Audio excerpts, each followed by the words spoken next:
bakar rumput-rumput yang sudah dipotong dan sudah disemprot. Sekarang kita bakar supaya lebih bersih. Jadi akan dijadikan lahan pertanian yang lumayan luas. Jadi kita datang, ini agak telat sedikit daerah jam 6, dan kicauan burung yang sangat indah.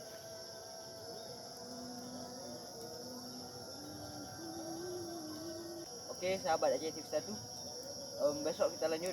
Ini udah maghrib, udah azan. Saya mau lanjut ini dulu sedikit lagi ya. Oke.